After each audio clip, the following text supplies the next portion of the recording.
दोस्तों आज के इस वीडियो में हम पावरिका लिमिटेड आईपीओ का लिस्टिंग डे स्ट्रेटजी जानेंगे। आखिर लिस्टिंग डे पे करना क्या है। लिस्टिंग की बात करें तो 2 अप्रैल को आपकी लिस्टिंग होने वाली है। तो आओ आज समझ लेते हैं आखिर इसमें करें तो करें क्या। यहाँ पे सीधा हम सेक्टर से जानेंगे आखिर सेक्टर क्या है। तो कंपनी पावर सोल्यूशन कंपनी है जो मेनली डीजल जनरेटर सेट बनाती है। डीजी सेट जो होते हैं उसको बनाती है। कंपनी के कोर काम डीजी सेट बनाना हो गया, विंड पावर प्रोजेक्ट हो गया, ईपीसी हो गया, ये सब कंपनी का काम है। तो कंपनी के सेक्टर की बात करें, सेक्टर बढ़िया है, स्टेबल जो सेक्टर है इसका सेक्टर ठीक ठाक है। आने वाले समय में इसमें ग्रोथ भी देखने को मिलेगा और कंपनी भी ठीक ठाक यहाँ पे परफॉर्मेंस दे रही है। यहाँ पे आप कुछ देख लेते हैं इसके फाइनेंशियल परफॉर्मेंस की। तो फाइनेंशियल ईयर में आप ईयर ऑन ईयर ग्रोथ देखो। फाइनेंशियल ईयर 24 से 25 में रेवेन्यू 15% बढ़ा है, EBITDA डाउन हुआ है, पेड डाउन हुआ है, निगेटिव पॉइंट है। टोटल एसेट बढ़ा है, नेटवर्थ बस बढ़ा है, टोटल बोरो बढ़ा है, निगेटिव पॉइंट है। तो यहाँ पे जो है ये EBITDA और पेड घटा है, ये एक निगेटिव पॉइंट है। इंडिकेटर में देखते हैं आरओई 11.6 का है, कम है, आरओसी भी कम है, ये 20 के अबव होना चाहिए था, बेहतर रहता। डेट टू इक्विटी की बात करें वो ठीक है, डेट से हमें प्रॉब्लम नहीं होनी चाहिए। रिटर्न ऑन नेटवर्थ 10.6% का है, पेट मार्जिन 9% का है, ठीक है। EBITDA भी ठीक ठाक है, बट अभी EBITDA आपने देखा लॉस वगैरह में, तो ये निगेटिव पॉइंट है भाई।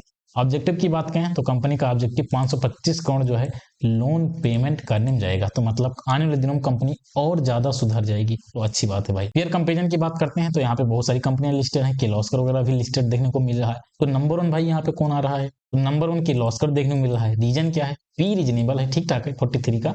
रिटर्न ऑन नेटवर्थ भाई ठीक है, ईपीएस भी ठीक ठाक है। इन सब की वजह से नंबर 1 किर्लोस्कर आ रहा है। और दूसरा चीज इसकी ब्रांड वैल्यू भी है, इस वजह से नंबर 1 देखने को मिल रहा है। दूसरे नंबर पे आप अपने पावरिका इसको रख सकते हो। ई रीजनेबल है, रिटर्न ऑन नेटवर्थ ठीक है, ईपीएस ठीक ठाक है, इस वजह से दूसरे नंबर पे रख सकते हो। हमको यही देखना होता है कि कंपनी टॉप 3 में आ रही है कि नहीं आ रही है। तो ऑब्वियसली अपना जो कंपनी है टॉप 3 में आ रहा है, सेकंड नंबर पे आ रहा है, अच्छी बात है। आईपीओ प्राइस की बात करें फेयर है कि नहीं, ऑब्वियसली आईपीओ का प्राइस फेयर है। बट आजकल आईपीओ फेयर प्राइस पे आते हैं, बट वो लिस्टिंग के दिन पिट जाते हैं। मार्केट कंडीशन ही कुछ ज्यादा ही गड़बड़ है। यहाँ पे इसके एंकर बुक की रेटिंग यहाँ पे लिखा नहीं है, मेंशन नहीं है, बट मैं आपको बता दूं एंकर बुक की रेटिंग यहाँ पे 9 की थी। 9 आउट ऑफ 10, मतलब शानदार एंकर बुक की रेटिंग थी भैया। तो एंकर बुक का काफी स्ट्रॉन्ग था। फंडामेंटल स्ट्रॉन्ग है, गुड है, तो ऑब्वियसली फंडामेंटल गुड है, स्ट्रॉन्ग तो नहीं है। स्ट्रॉन्ग क्यों नहीं है?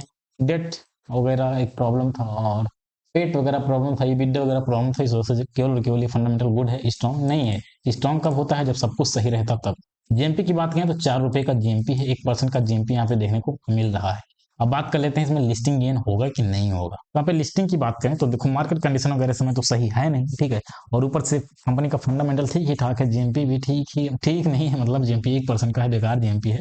इन सबको देखते हुए जहां तक मेरा मानना है कि इसमें हो सकता है कि फ्लैट लिस्टिंग या थोड़ा बहुत पॉजिटिव लिस्टिंग देखने को मिल सकता है, ठीक है। ज्यादा तो उम्मीद नहीं है, बस थोड़ा बहुत यहाँ पे पॉजिटिव लिस्टिंग देखने को मिल सकता है। कितना पॉजिटिव लिस्टिंग हो सकता है? करीब 3% के अराउंड हो सकता है। करीब 405 रुपए के अराउंड जो है इसकी लिस्टिंग हो सकती है। 405 रुपए के अराउंड इसकी लिस्टिंग देखने को मिल सकती है। तो करीब 3 to 5% ऐसे कुछ पॉजिटिव लिस्टिंग की उम्मीद है। 405 410 ऐसे कुछ लिस्टिंग हो सकती है। अब बात करते हैं इसमें करना क्या है। तो देखो जो लोग 3 ईयर 5 ईयर इस तरह का व्यू बना रहे हैं, तो उनके लिए कंपनी ठीक ठाक हो सकती है। क्यों ठीक ठाक हो सकती है? क्योंकि फंडामेंटल्स का ठीक ही ठाक है, गुड है, और एंकर बुक भी ठीक ठाक है। इस वजह से जो है लॉन्ग टर्म के लिए आप चाहो तो व्यू बना सकते हो। लेकिन 3 ईयर 5 ईयर उससे कम है तो मत सोचो भाई, मत सोचो। तो लोग शॉर्ट टर्म के लिए लिस्टिंग इनके लिए अप्लाई किए थे, तो उनको यही बोलूंगा कि यदि इसकी लिस्टिंग निगेटिव में बाई चांस निगेटिव में, हालांकि निगेटिव की उम्मीद नहीं है, बट फिर भी बाई द वे इसकी निगेटिव लिस्टिंग हो जाती है, 10% से कम की निगेटिव लिस्टिंग रहती है, 10% से कम की निगेटिव लिस्टिंग रहती है, तब आप सेल कर सकते हो। बाकी मान लो 10% से ऊपर की नेगेटिव लिस्टिंग हुई,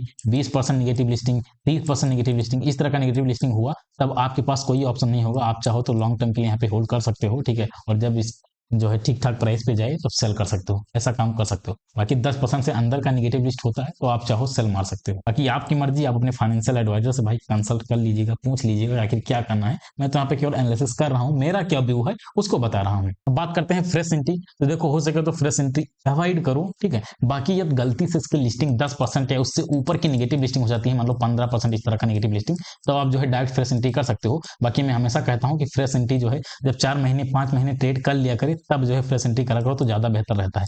क्यों ऐसा कह रहा हूं? क्योंकि 4-5 महीने में काफी स्ट्रक्चर आ जाता है। जैसे देखो कोई भी शेयर डायरेक्ट अपसाइड नहीं जाता है, ठीक है। पहले ऊपर जाता है, उसके बाद करेक्शन करके नीचे आता है, नीचे कुछ ऑर्डर उसके पेंडिंग होते हैं, क्योंकि बिग प्लेयर के ऑर्डर एक बार में फिल नहीं होते हैं, उनको टाइम लगता है। तब जब दोबारा यहाँ पे आते हैं फिल करने, तब आप यहाँ पे बाई कर सकते हो, ठीक है। ये सारी चीजें मैं आपको बताऊंगा आने वाले दिनों में, जब भी इसमें बाइंग वगैरह चीजें बनेंगी तो मैं अपने प्रीमियम मेंबरशिप में सब जगह अपलोड करूंगा, उसका टेंशन मत लीजिए। तो इसलिए हो सके तो अवॉइड ही करो, ठीक है। बाकी आपकी मर्जी, आप चाहो तो फ्रेश एंट्री कर सकते हो।